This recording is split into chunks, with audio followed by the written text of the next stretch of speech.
put your arm here and push down, and now put your arm out a little bit farther and push, and you could just tell the strength. You could see the strength difference, and with my arm slot being a little bit lower.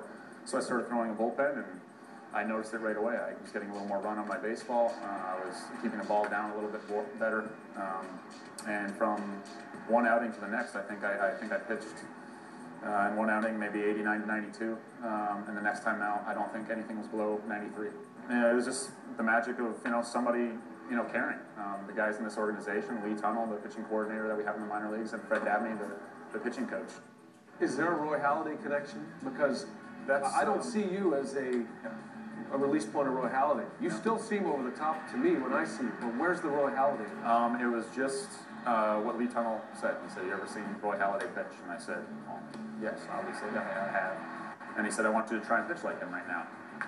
So he knew, I think everyone knew, that I wasn't going to look like him by any means. They just knew that I wouldn't be as straight up and down. I would actually try and arch myself a little bit. I would close my hip. I would point my knee back, you know, the way he kind of does, and I would lower my arm a little bit. So whenever someone over the top, he said they're lowering their arm, they're really not lowering it a long ways. They're still keeping it up. It just seems low. So I did those things, and, you know, in my mind, I felt like I was pitching just like him, although I looked nothing like him, but it just helped me stay more athletic. I was staying over the top of my body.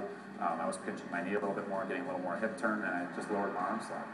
So you were released by the Yankees. In 08, you find this slot, and now it's one thing to find the mechanics, to find velocity.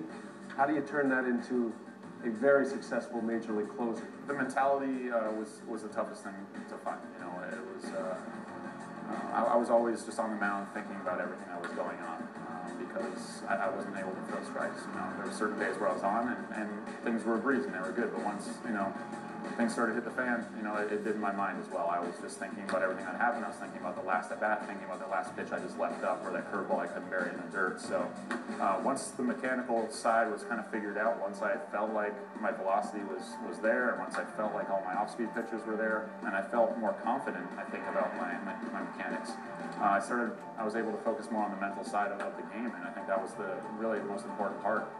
As you think about pennant race baseball, postseason baseball, how does it change in the closer's role for you? I thrive in those moments. I love those moments. You know, when we're here at Miller Park, you know, the other day when we were playing the Phillies, and everyone was just yelling and screaming, 42,000 strong, screaming for that last out, and that's something you want to flourish and thrive in. And when you're on the road, I love the same thing. I love it when they're yelling at me, hoping that I'm going to screw up, because at the same time, while they're yelling at me, and if I can get that third out, I can shut them up.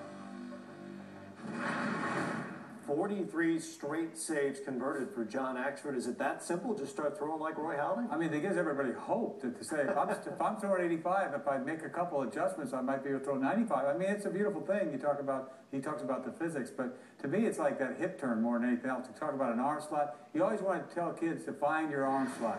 And, you know, it takes a while, but I guess he found it, and he's bringing it. And he's been doing this, you know, under a microscope, and he's loving it right now, and he's got it going on. And sometimes you got the magic, you take the magic as far as you can take it. Yeah, I agree with you. It's more about the load.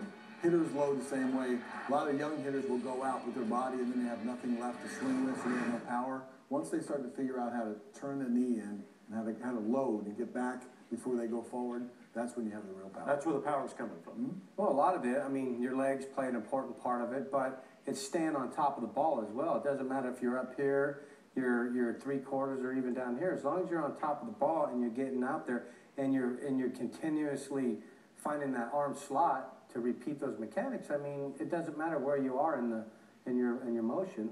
As long as it's there, and you can have good success. Nasty, you're right now. Axford stuff or mustache? Oh, that stash, man, that thing's off the chart.